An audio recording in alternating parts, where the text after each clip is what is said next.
네, 제가 1년 전에 출연했을 때도 1억 모으기에 대해서 이야기했고 이 1억 모으기가 얼마나 중요한가라는 말씀을 드렸는데 투자를 굳이 하시려면 최소한 1억 정도 모은 상태에서 조금 더 금리형 저축에 집중하시는 게 좋겠다 이렇게 말씀드리고 싶습니다. 사실 1억 모으기가 너무 좀 멀어요, 멀게 느껴져 이런 분들도 있었거든요. 자, 그렇다면 1억을 5년, 6년에 모으는 사람이 첫 번째로 거쳐가야 할 베이스 캠프는 3년에 5천 만들기. 5천. 그러니까 목표를 조금 세부적으로 쪼개보자. 올해는 자 1억 만들기 전에 일단 2년에 3년에 5천 베이스 캠프에 도달해보자. 뭐 이런 목표를 한번 해보는 그거는 것도 조금 좀 1억보다는 그죠? 훨씬 더 좀 부담이 적으니까. 자, 그러면 이제 방법이 중요한데 뭐 예적금으로 갑니까? 예적금이 가장 기본인데 많은 분들이 이렇게 하시는 분들이 있어요. 200만 원을 저축한다 그럴 때 200만 원을 적금을 드는 게 아니라 200만 원을 예금을 하고 다음 달에 또 200만 원 예금을 하는 분들이 있습니다. 우리가 일명 풍차 돌리기다라고 얘기하는 매달 예금을 해서 1년 후부터 매달 205만 원, 207만 원, 208만 원 이런 식으로 만기의 금액이 계속 매달 나오도록 하는 방법. 굉장히 재밌지 않냐 네네. 이렇게 얘기하는데 예금을 해서 매달 똑같은 금액을 타게 되면 매달 나오는 돈 중에 한 번은 신발 사야지 뭐 이렇게 생각할 수 있어요. 너무 사고 싶으면 하나 하고 싶어. 그 통장 중에 하나는 내가 내가 이렇게까지 써야지. 모으는데 이렇게까지 모으는데 그렇죠. 내가 이거 하나 못 사는 데요. 솔직히 내가 이거 하나 못하니까. 치팅 months 뭐 이런 거 하나 정해. 보상심리, 보상심리. 그래서 예금을 매달 하는 것보다는 딱 기간을 설정해서 1년 또는 2년 이렇게 적금을 하시는 것이 어찌 보면 가장 현명한 저축 방법이다. 이렇게 말씀드릴 수 있습니다. 그러면 혹시 적금이 아니라 예금을 해야 되는 경우도 있나요? 예금 같은 경우는 우리가 이제 많은 분들이 예비 자금이라는 걸 가지고 있잖아요. 너무 많은 현금을 이자도 안 붙는 입출금 통장에 넣어서 가지고 계시는 분들이 굉장히 많습니다. 맞아요. 이렇게 하게 되면 이게 돈이 보이면은 기간으로 묶여 있지 않다 보니까 꺼내 쓰고 싶은 욕구가 생길 수도 있거든요. 여러분들이 평상시에 쓰는 예비 자금 같은 경우는 월 소득의 3개월 이내 정도로만 관리를 하시고 나머지는 정기예금 같은 것으로 묶어 놓으시는 것이 필요할 것 같습니다. 자, 그렇다면 진짜 올해만큼은 투자를 꼭 하고 싶은 분들을 위해서 꿀팁을 좀 알려주세요. 자, 올해 같은 경우는 트럼프 대통령이 취임하고 난 이후에 사실 세계 경제가 상당히 혼돈에 접어들고 있는 상황이고요. 예. 최근에 상당히 자산 가격이 올라가 있는 상태입니다. 다른 사람들이 예를 들면 미국 주식 얘기하고 비트코인 얘기하고 하는 것 때문에 마음이 굉장히 공포감이 들고 정말 불안해서 지금이라도 이렇게 올라간 가격의 자산 시장이지만 나는 지금이라도 불안감 때문에 안 되겠다, 들어가야 되겠다. 이런 섣부른 투자는 사실은 좀 자제하셔야 되고요. 4가지 조건에 부합이 된다면 투자를 생각하셔도 좋을 것 같습니다. 자, 그 4가지 조건이 뭐냐? 첫째, 나는 빚이 없다. 빚이 쉽지 않은데. 두 번째, 내 집이 있다. 세 번째, 경제활동 기간이 15년 이상 남아있다. 그다음에 4번째, 나는 투자 성향이 적극 투자형 이상이다. 이 4가지에 해당된다면 여러분들이 이렇게 치솟고 높아진 자산 가격에도 불구하고 투자를 뭐 해도 된다라고 좀 말씀드리고 싶어요. 그렇지만 이 4가지의 경우가 아니라고 한다면 좀 신중을 기하실 필요가 있겠다라는 말씀을 좀 드리고 싶습니다. 이 4가지 항목에 정말 뭐 운 좋게 다시 해당이 됐다라고 했을 때 개인적으로 어떤 투자 방법을 추천해 주실 수 있을까요? 자, 부자와 일반인의 가장 큰 차이는 뭐냐? 일반인은 모이면 금 얘기, 비트코인 얘기, 달러 얘기만 합니다. 왜? 최근에 이 3가지가 엄청나게 올랐기 때문이죠. 자, 그런데 부자는 금 얘기, 달러 얘기를 잘 안 합니다. 왜? 아무도 금 얘기, 달러 얘기 안 할 때 벌써 샀거든요. 그러니까 한마디로 부자들은 생각하는 것 자체가 일단 무엇이 오르느냐의 관점보다는 무엇이 떨어지고 있느냐를 보는 데 관점을 두고 있죠. 그러니까 부자의 마인드는 결국 지금 굉장히 힘들고 어렵고 하지만 떨어지는 자산에 관심을 가져야 된다. 자, 그래서 저는 개인적으로 뭐 부동산 같은 경우를 예를 들자면 가장 안 좋은 게 상가주택이에요. 왜냐하면 상가주택은 공실률도 늘고 경매도 늘고 상당히 안 좋거든요. 자, 그런데 안 좋아진 시장이지만 안 좋아진 시장에 가서 여러분들이 만약에 그 가격을 굉장히 낮게 살 수 있는 기회가 있다면 그게 어떻게 보면 반대로 기회구나. 미래에 좋은 기회가 될 수 있다. 그래서 제가 아까 말씀드렸죠. 저축을 열심히 하면서 좀 실탄을 모았다가 좀 오히려 떨어지고 위기라고 생각하는 자산을 눈여겨보셔서 낮은 가격에 살 수 있다면 그게 기회가 될 가능성이 높습니다. 네.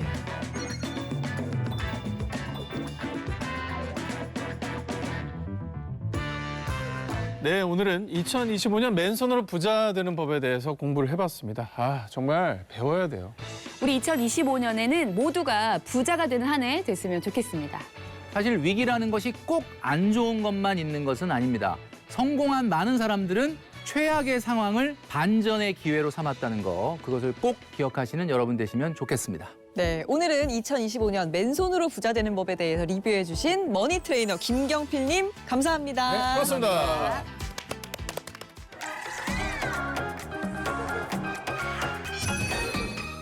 안녕하세요. 저는 아침 9시 5분부터 11시까지 이수경의 러브 FM을 진행하고 있는 DJ 이수경입니다.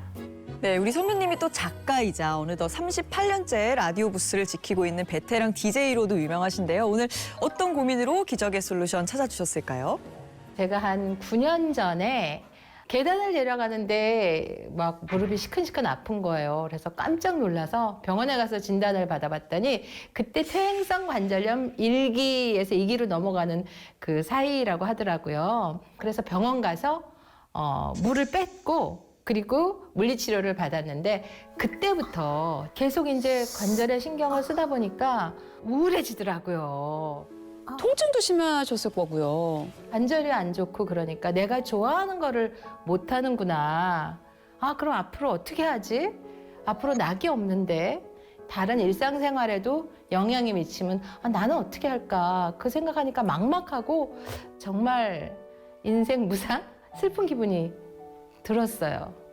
네, 이수경 씨가 퇴행성 관절염 진단 전에는 줌바 댄스도 배우러 다니고 여러 외부 활동을 즐겼는데 관절이 좋아지지 않으면서 모든 걸 중단할 수밖에 없어서 심리적으로도 많이 위축이 되셨다고 합니다.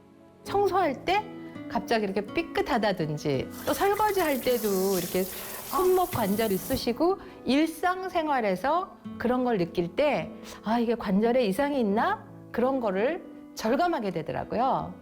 네, 사실 뭐 워킹맘의 숙명이죠. 몸은 하나인데 할 일은 10개가 뭐예요. 그냥 집안 구석구석 남편의 아이들까지 뭐 제 손이 안 닿는 곳이 없죠. 네, 안 그래도 바쁜데 관절까지 안 좋아지셨으니까 참 속상하실 것 같아요. 솔직히 여자는 나이가 들어도 계속 예쁘고 싶고 또 자기가 좋아하는 거 하고 싶고 그런 마음이 들잖아요. 그런데 관절염이 발목을 잡으면 안 되잖아요. 그건 너무 싫은 것 같아요. 그래서 저는 FM대로 정석대로 사실 관절 관리를 그동안에 하고 있다고 생각했는데 혹시 제가 놓친 부분은 없는지 기적의 솔루션에 의뢰를 하게 됐습니다. 네, 2025년 새해가 밝았는데 뭐니 해도 가장 많은 분들의 소원은 건강 아니겠습니까? 그렇죠. 네. 이수경 씨 역시 튼튼한 관절 건강에 대한 소망이 무엇보다 크신 것 같습니다. 네, 그래서 오늘 특별히 서재걸 선생님과 함께 관절에 대해 자세히 설명해 주실 정형외과 전문의 김성준 선생님을 모셨습니다. 안녕하세요. 안녕하세요. 정형외과 전문의 김성준입니다. 저희 프로그램 또 오래간만에 그러니까 나오네요. 오랜만에 뵀어요. 관절 통증이 참 때를 가리지 않고 찾아오지만 요즘 같은 겨울철에 좀 괴로워하는 분들이 많은 것 같은데 왜 그런 걸까요? 제가 모양을 보면서 설명을 드리겠습니다. 여기 뼈와 뼈를 탄력 있게 받쳐주는 게 연골이고요. 윤활액처럼 이제 관절액이 있어서 관절을 윤활하게 만들어주는데 날씨가 추워지면 관절액의 점도가 떨어지게 됩니다. 그러면 관절이 탄력을 잃게 되고 뻣뻣해지고 이렇게 부닥칠 때 아프겠다. 충격을 잘 흡수하지 못하게 됩니다. 쿵쿵 부딪힐 때마다 제 관절까지 막 욱신거리는 느낌이 안 좋습니다. 네, 상진 씨 관절 정말 괜찮은 거 맞으실까요? 뭐 아직까지는. 네. 아직까지. 그냥 뭐 아침에 일어날 때 뭐 부두둑 소리 나거나 뭐 이 정도는 다 겪는 일 아닐까요? 예. 그렇죠. 이제 아직까지는이라는 얘기는 내일 어떻게 될지 모른다랑 맞아요. 똑같습니다, 사실. 네네네. 그러니까 사실 관절염이 무서운 게 차라리 좀 욱신거리는 뭐 그런 느낌이라도 좀 들면 다행인데 정말 많이 안 좋아지기 전까지는 뚜렷한 증상이 나타나지 않는다는 게 특징입니다. 이게 어느 정도냐? 상지 씨 같은 이제 40대 이상의 90%가 퇴행성 관절 변화를 보이지만 그중에서 증상 느끼는 분들은 단 30% 정도밖에 안 된다고 하거든요. 그러면은 뭐 저도 40대인데 이미 관절이 나빠지고 있는 거네요. 근데 최근에는 이렇게 걸어 있는데 왜 다리랑 종아리랑 이렇게 발이랑 이렇게 연결되는 그 부분 있죠. 거기가 아픈 거예요. 너무 아픈 거예요. 서 있는데 근데 이거 심각한 거 아닌가 했는데 또 며칠 지나니까 좀 괜찮고 그래서 관절이 이게 좋은 건지 안 좋은 건지 잘 모르겠더라고요. 네. 근데 이게 정말 긴가민가 하다가 정말 통증으로 나아가게 되면은 이 관절염 통증이 정말 어마어마하다고 하시더라고요. 네, 맞습니다. 그래서 제가 오늘 사진을 좀 준비했는데요. 그 퇴행성 진행 정도에 따라서 이게 무릎의 관절염을 저희가 1기, 2기, 3기, 4기로 나누는데 어느 정도 됐을 때 통증을 느끼실 것 같으세요?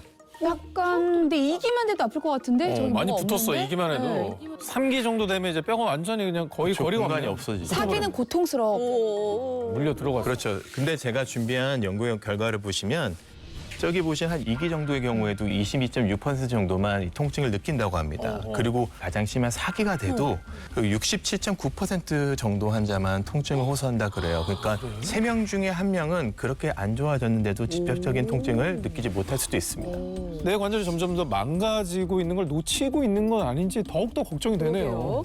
결국 관절염으로 통증을 느낀다는 뜻은 이미 자신의 관절 건강이 손쓸 수 없는 지경에 이르렀다는 이야기일 수도 있거든요. 연골이 닳아서 뼈끼리 마찰될 정도로 악화되었다는 이야기인데요.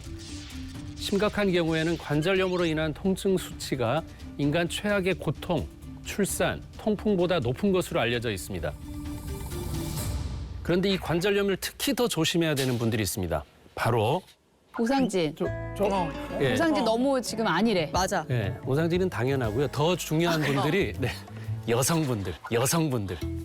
지혜 씨랑 소영 씨. 네네. 성별 때문에 왜 안 좋으냐 하면은 선천적으로 남성보다 관절을 품고 있는 연골이 매우 얇은 데다가 갱년기를 기점으로 연골 세포 파괴를 막고 생성을 촉진하는 그 여성 호르몬이 안타깝게도 급격하게 줄어들기 때문입니다.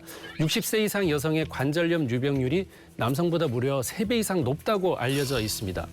야, 근데 요즘 100세 시대라고 생각을 하면은 갱년기가 너무 한창 젊은 나이에 찾아온다는 맞아. 생각이 들어요. 사실 우리는 갱년기 이후에도 거의 뭐 40년, 50년 더 걸어다니면서 지내야 되는데 이때부터 관절이 다 망가지면 저희는 어떻게 해야 되나요?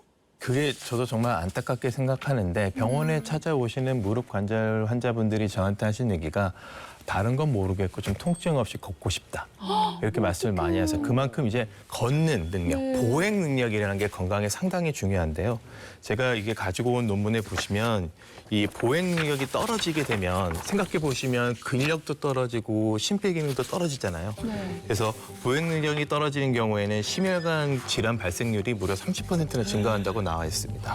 그래서 관절 건강이 무너지면 단순히 일상생활뿐만이 아니라 이제 하나하나 건강들이 도미노처럼 무너지기 때문에 미리미리 관절 건강을 신경 쓰셔야 됩니다. 자, 말씀을 듣다 보니까 관절 건강은 어떻게든 사수를 해야 될 것 같습니다. 이수경 씨는 이것을 어떻게 지키고 계실지 지금부터 기적의 솔루션을 지켜보겠습니다. 네, 2025년 새해 첫 기적의 솔루션 주인공 이수경 씨 아침 일상은 또 어떨지요?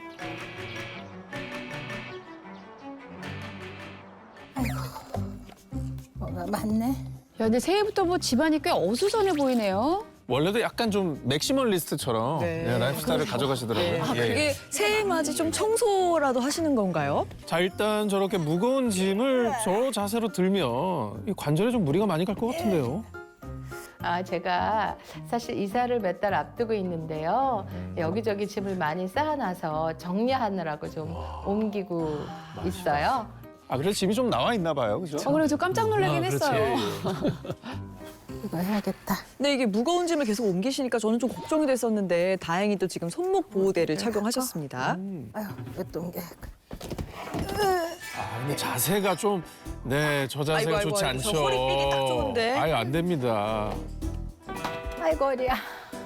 뭐 사실 이사가 보통 일이 아니죠. 전문가분들에게 맡겨도 내가 직접 해야 되는 게 굉장히 많아요. 손 가는 게 많기 때문에. 아유, 됐나? 아, 힘들다. 이제 배고프네. 네, 이제 아침부터 좀 부지런히 움직이셨으니까 배가 좀 고프시지 않을까 싶은데요. 뭘 드실까요? 근데 간단하게 약간 샐러드로 드실 것 같아요. 오, 자, 견과류에다가 블루베리. 블루베리 왕창. 좋은데요? 예, 오. 거기다 좀 뭐 올리브 오일까지. 아, 맛있겠다. 자, 요거 넣고. 김밥을 만드시는 건가요? 밥을 안 올리고 저걸? 근데 이게 좀 방법이 좀 특이한데요? 김밥이 아닌데 밥이 없어. 아, 근데 이제 김밥에 밥 대신 낫또를 넣어서 드시려고 하는 것 같아요. 오, 어머. 관절에 낫또가 상당히 도움이 된다고 들었습니다. 그리고 또 하나 블루베리가 또 관절에 그렇게 좋대요. 그래서 블루베리 샐러드를 만들었는데 그렇게 먹으니까 정말 든든해요.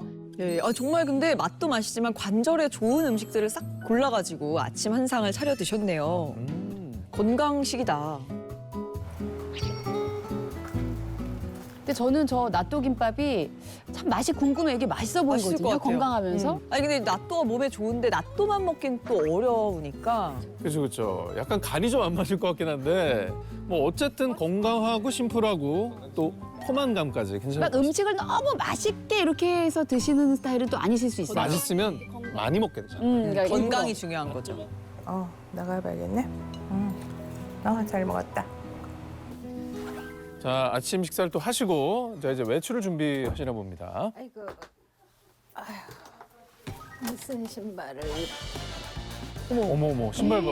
야, 근데 하이힐이 진짜 많네요. 저 하이힐 보세요. 다 힐 뿐이라서 서절 선생님께서 좀 표정이 좀 안 좋아지네. 네. 한 하이힐이 한 100개 정도는 되는 것 같아요. 100개? 제가 하이힐을 유난히 좋아하거든요. 그래서 아침에 출근할 때 이것저것 골라보고 있는데 근데 솔직히 하이힐이 좀 관절에는 안 좋잖아요. 그래서 생각해낸 게 발가락 보호 패드를 그나마 넣으면 좀 낫지 않을까 해서 하이힐 신기 전에 발가락 보호 패드를 넣었습니다. 근데 뭐 나름대로 타협점을 찾으시는 것 같은데 발가락 보호 패드 이건 어떤가요? 발가락 보호 패드는 힐을 신으면 저희가 중족골 머리, 그러니까 발 앞쪽에 이제 체중이 모아지잖아요. 이 발가락 보호 패드는 그 압력을 고르게 분산시켜주고 발가락을 자연스럽게 지지하기 때문에 관절 건강에 도움이 될 수 있습니다. 하지만 그래도- 또 저것만으로 모든 네, 문제가 그래도 해결될 힐을 것 아시는 게 같지는 제일 않아요. 좋으시죠. 네. 자, 이수경 씨가 뭐 수년째 매일같이 출근하시는 S본부입니다. 안녕하세요. 근데 분명 집에서 하이힐을 고르신 것 같은데 지금은 또 운동화를 신었어요. 통과로 운동 저게 낫지. 보기 좋은데요? 근데 이수경 씨가 꼭 운동화로 갈아 신는 이유가 있으시다고 합니다. 오, 계단으로? 근데 S본부 라디오국이 10층 넘거든요. 겨울에는 또 춥고 밖에 나가서 이렇게 따로 운동할 시간을 내기가 힘들어요. 그래서 출근할 때 라디오국이 11층이니까 한번 엘리베이터 말고 계단을 이용해보자. 사실 관절에는 걷는 게 제일 좋다고 하더라고요. 특히 계단 오르기가 좋다고 해서 매일매일 계단으로 오르고 있습니다. 정말 좋은 선택이신 것 같아요. 네, 맞습니다. 계단 오르기 근데 진짜. 진짜 힘든데. 근데 요즘처럼 날씨 춥고 눈 올 때는 딱 하기 좋은 운동 같아요. 저 코로나 시절 정말 매일 했습니다. 저. 덥다. 근데 저렇게 이수경 씨는 11층 계단을 매일 오르면서 체력도 길러지고 관절도 튼튼해진 느낌을 받으신다고 해요.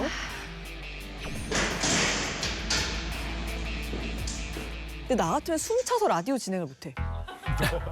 근데 저렇게 되면 폐활량이 좀 좋아져요. 그렇죠. 근데 방송 매일 전에- 하시니까. 그렇죠. 이게 제대로 몸을 푸신 것 같아요. 뭐 일과처럼 매일 하셨지만 또 생방인 만큼 특유의 긴장감도 있으실 것 같습니다. 안녕하세요. 이수경의 러브 FM DJ 이수경입니다. 와, 바람이 엄청 불고 있어요. 진짜 목소리 너무 좋으시다. 강추위가 온다고 하고요. 오늘 첫 곡은 제이크의 클라우스로 골라봤습니다.